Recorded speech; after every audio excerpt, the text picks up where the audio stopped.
The day has finally come. It's time for me to review One Piece. And today, we're going to be talking about the East Blue Saga. Our agreement was for me to watch 100 episodes, and I did. In fact, I have to admit, I'm hooked on this show. Like, I'm so hooked that, in fact, I'm watching Skypiea right now as this video is coming out. But I didn't want to make this video too long, so I decided I'm going to review East Blue in this video and then release another video with Alabasta. But if you guys want me to review Skypiea, then all you have to do is just get this video to 25 likes and I will review Skypiea, no hesitation. Now, I want to say I'm not going to go too in-depth on everything. I'm really just going to cover the basis of each arcs, what I liked, what I didn't like, what I thought. So I'm not going to go like episode by episode. But without further ado, it's time.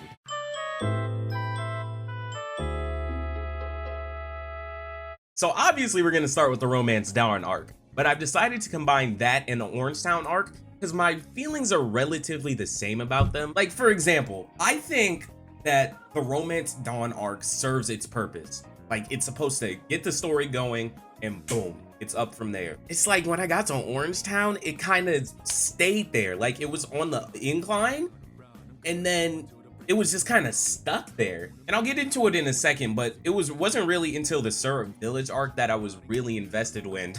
I can't wait to talk about that, but yeah, let's get to Romance Dawn first. So Romance Dawn, obviously, it's supposed to kick off the story, boom, real quick. And it's a 4-episode arc, so I wasn't really expecting much. And honestly, it kind of did set the tone for me. Like, as soon as I saw Alvida show up on the screen, I knew what kind of show this was gonna be. Now, the thing with One Piece, which I wasn't sure, which thankfully I got proved wrong, I wasn't sure if the characters would ever show up again. Like, I know the filler characters don't show up again, like, ever. For example, Alvida, I wasn't sure if Alvida was ever gonna show up again, or she was just first episode villain, here, you're kind of a joke character, boom, you're gone. And I'm glad it's not like that, because I feel like if it was any other anime, it might have done that, because if it was Dragon Ball, I know Dragon Ball would have done that. Dragon Ball would have showed them for one episode. It would have been canon. Boom. You would have never seen them ever again. Now, when we got to everything relating to Captain Morgan and Helmepho and everything, and I saw Zoro, that's when it really started to pick up for me. Now, what I am kind of confused about is the purpose of showing Nami throughout the entire Romance Dawn arc, but not officially showing her until Orangetown. Because Nami was there for most of the events that happen.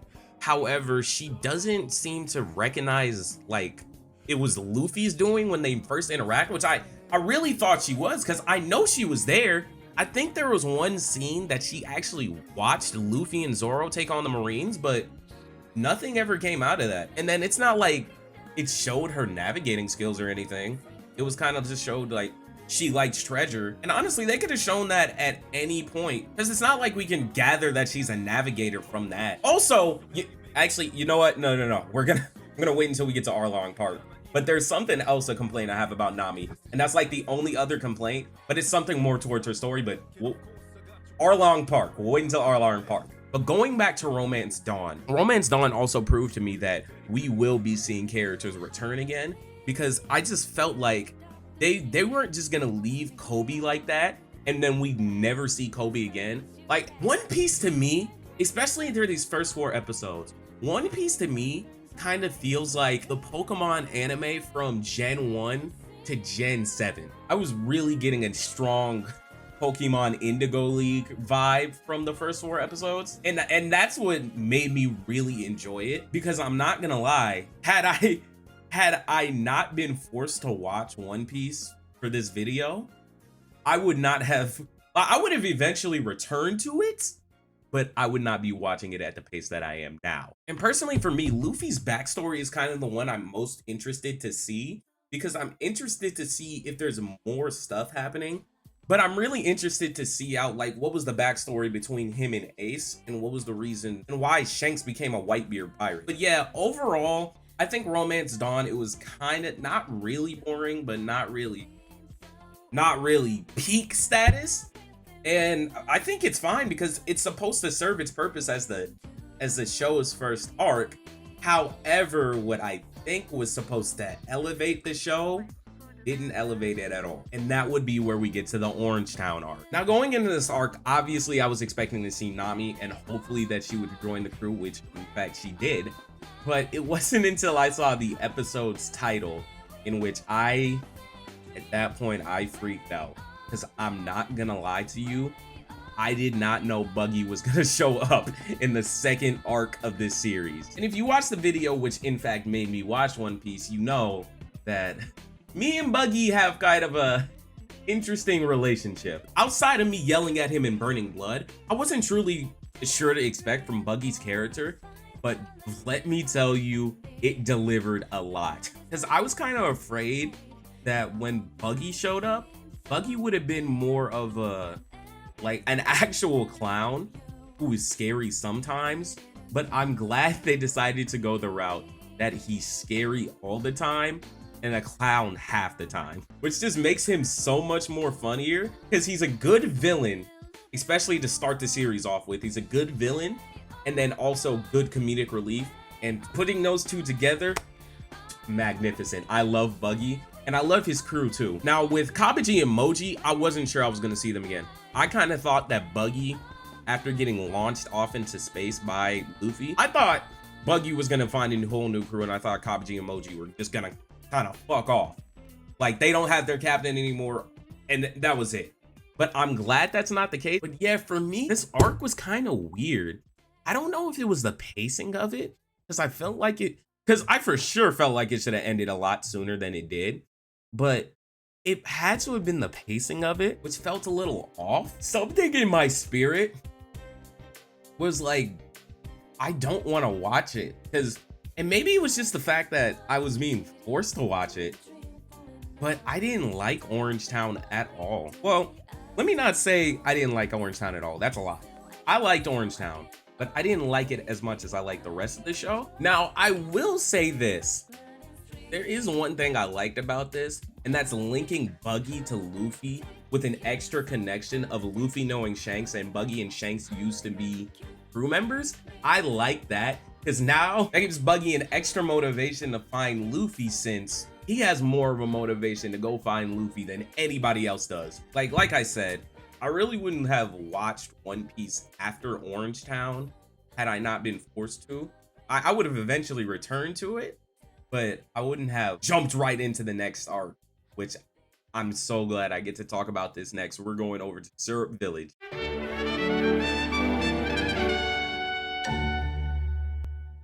Now, when I tell you that the Syrup Village arc got me excited to watch this show, I think that's a fucking understatement even. Like, hold on, let me show you how differently my mood changed. Like, look, I was watching Orangetown like these. And then Syrup Village came on. I said, oh, hold on. They in the kitchen with this one. They in the kitchen with this one. Like, come on, bro. This arc was so peak, bro. I had to grab me a plate. I was ready for what came next. I'm ready to eat. Like, let me tell you how I thought the story was gonna go. Because in my head, everything plays out the exact same up until the reveal of Captain Koro. I thought Django was gonna be the villain, and Usopp was gonna get his moment, prove himself to Klahadore, and then Klahadore would finally accept Usopp as a suitable friend for Kaya, and then yada yada yada. But then, when Usopp and Luffy are sitting on that cliff, it just like, it struck me.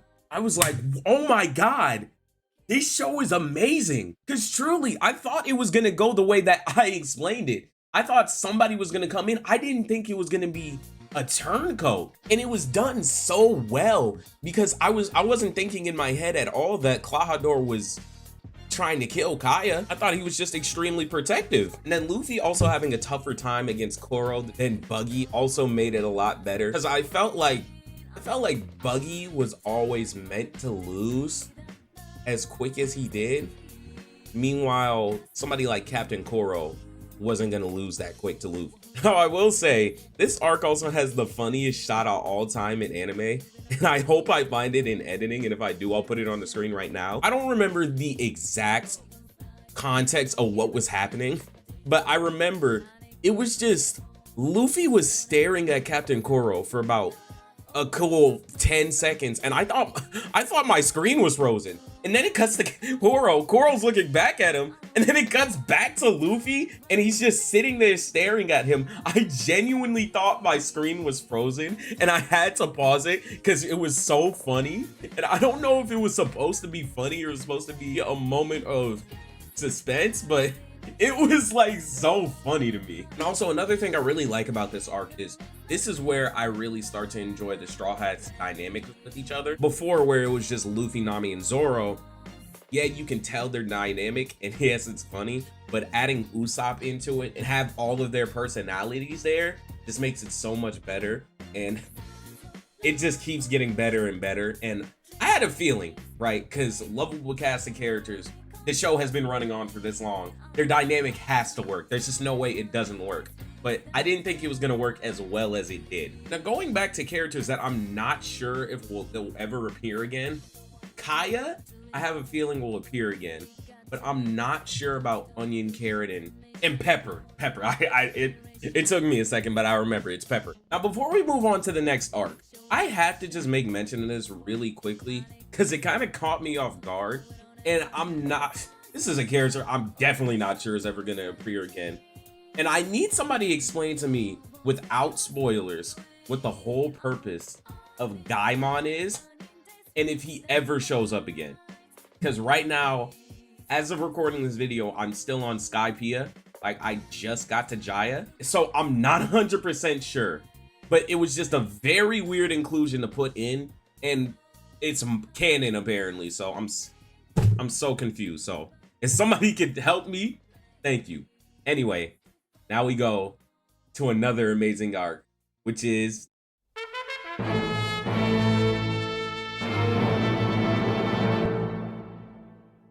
and now we get to Baratie. Yes, man, and I'm telling you, woo, they was cooking with this one. In all seriousness, fun fact about me real quick, I love to cook, and I actually have a culinary license that hopefully I can put to use some point in my life, and I have a cooking show coming soon, but we'll talk about that a whole nother time. Unironically, like, I didn't mean for this to happen. Most of this arc I was cooking while watching it, and I just found it very funny because I think so far that's like the only arc I've done that for. Whereas opposed to other arcs, I would just be cooking maybe for one episode. Somehow I managed to cook through damn near the entire arc. I will say Baratie is one of my favorite arcs so far. I guess just mainly because of the cooking aspect, but also Baratie does have a lot of really good moments. For example, Zoro got to fight Mihawk, realizing that in order to be the world's greatest swordsman, he has to beat Mihawk. Which, by the way, why the fuck was Mihawk there? I was trying to figure out for the longest time if somebody can explain it to me, because my thought that he was going after Don Krieg, but it's like he didn't seem to have any interest at all. Either that or I missed something, so can somebody explain that to me? I think Sanji's origin story was the thing that I really liked the most in this, because it gave him a reason not to leave Baratie at all. Because to him, it feels like he owes his life to the man who saved his life, which I thought was a really cool aspect. And Zeph and the rest of the chefs acting just so he would listen and leave to achieve his dream was like, I kind of got teary-eyed a little bit when they revealed that these guys who seem like complete assholes really actually care about the one person who they claim to hate the most. Now, I will say Don Krieg has been my least favorite villain so far, and that's not to say that he was bad. I just think he was a kind of little boring, because just for me, it felt like even though they built him up to be like one of the scariest pirates in this world, he just was. It didn't feel like he was that scary at all. Like, even with Captain Koro, when he revealed himself as Captain Koro, I got chills down my spine a little bit every time he moved. But like, Don Krieg was just big, scary, buff man. I'm here to take over. Like, that was about it. Now, something I did like relating to Don Krieg was how Gin didn't fully turn over to Don Krieg because Sanji saved his life. I feel like in most pop culture, not just anime, most pop culture, in situations where somebody reveals themselves to be a turncoat, they don't really go the way that Gin did. So I'm glad that they went this way. I should have mentioned this at the start of this arc, but I love Johnny and Yosaku. I genuinely hope we get to see them again because they were the funniest part of this arc to me. Now it's time that we get to Arlong Park because I had something to say.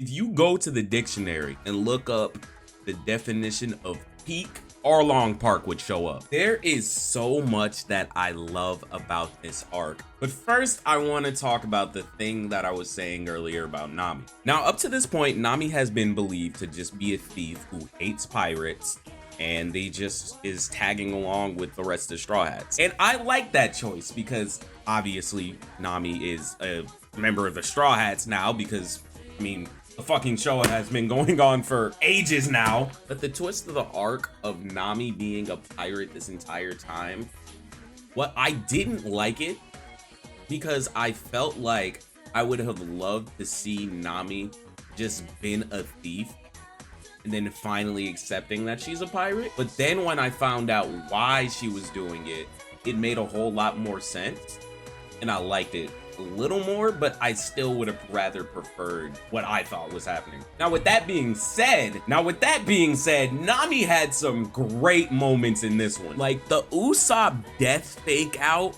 was truly amazing. Knowing that this show is 1,000 episodes long, I'm suspending my disbelief and pretending like, oh, maybe the current day Usopp is a reincarnation of Usopp. You know, like, I'm just suspending my disbelief because I'm still just gonna try and enjoy the show, right? So Usopp's death fake out was really good. I wasn't necessarily sure if Usopp was actually dead or not. It wasn't until I saw Nami when she ran into the whole crew that I realized she actually stabbed her hand to save Usopp's life, which was really cool. And that's something that I love about One Piece. One Piece, even though now I will say, some of these things you can pick up on easily, but some of them you can't.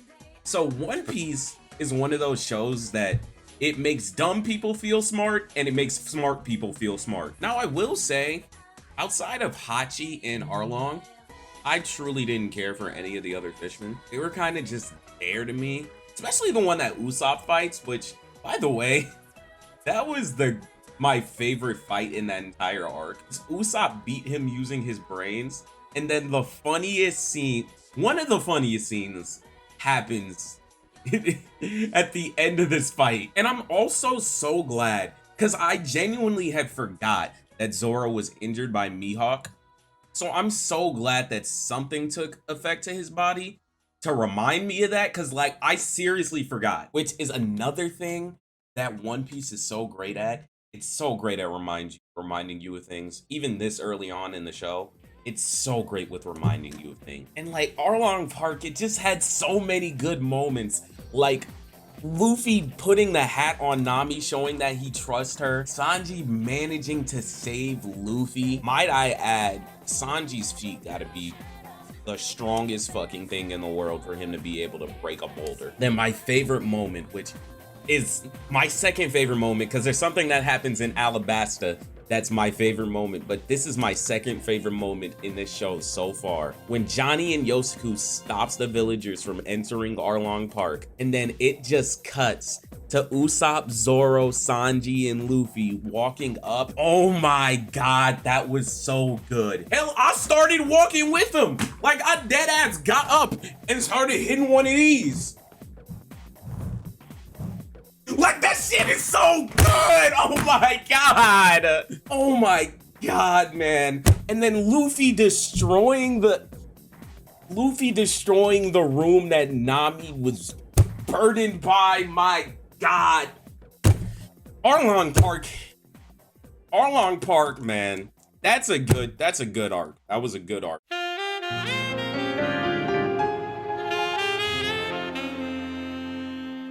And then we get to Log Town.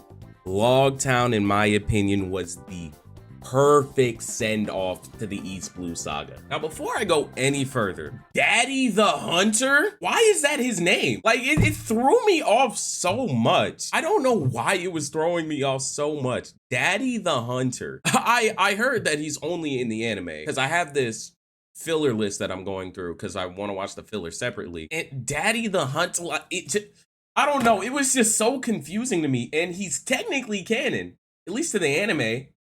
The manga, I'm not sure, but Daddy the Hunter, it's just, I don't know. It just sounds like they kind of made something up just so Usopp can get goggles. Now, with that all out of the way, I will say that episode, Sanji's episode, and Zoro's episode were all good, like, I wouldn't say filler because I know, like, Zoro's episode is canon and the other two are anime canon only. But I will say that they were really good and fun and kind of a good refresher. Oh, and by the way, I forgot to completely mention the whole tiny buggy thing. That was fun. Like, that was fun. I'm not gonna spend a whole segment of the video talking about it because, like, there's no fucking point. I'm not going in depth on the series, but the buggy thing was fun. I like Smoker. Smoker seems really fun, especially in Alabasta. Like, I like the idea that Smoker's chasing down the Straw Hats no matter where they go. I like that idea. I don't like Tashigi as of right now, and I don't know what it is. Like, I just genuinely dislike her. And now, granted, in Alabasta, I liked her a lot more in Alabasta, but in this arc, and then before everything that happened in Alabasta, I was just like, I didn't want to see her. Now, I will say I do like that they made her look like Kuina just to give Zoro some conflict to never fight her. So I think that's pretty cool. But other than that, not Tashigi's biggest fan, which I'm not saying that's a problem. We'll see. Hopefully she gets better. Now, something I was confused on, which if I find out that this is true, then this is like so fucked up. When Alvida is talking to Luffy about her eating the smooth fruit, it felt kind of implied, and I don't know, maybe I was just tired and maybe I was just making shit up, but it felt implied that Luffy punched the weight out of her, and I just find that so insanely crazy if that is true, because from how she was talking about it, it sounded like the smooth fruit only made her skin smooth, and all the weight loss came from Luffy punching her, which, if that's true, that is so fucking crazy. Now, I will say I did get spoiled on who the guy who saves Luffy is. I know that's Monkey D. Dragon. Now, what I don't know, however, is how the fuck did he save Luffy? Where the fuck did he come from? Is he a ghost? So I'm excited to see what that is. The final scene of the Straw Hats just reciting their dreams together and basically stating their friendship, it was like so good. And like, I just love their dynamic so much. The dynamic between the Straw Hats is just, oh my god, it's like one of the best dynamics in a group in fiction. But yeah, that was my review of the East Blue Saga. The Alabasta Saga is coming. It's not gonna take too long to come out. And again, if you guys want me to review Skypiea, go ahead and get this video to 25 likes and I'll review Skypiea. Guys, if you like this video, please like and subscribe. I'd really appreciate it. Comment down below. I'm really interested to talk about One Piece. Thank you for watching, and I will see you in the next video.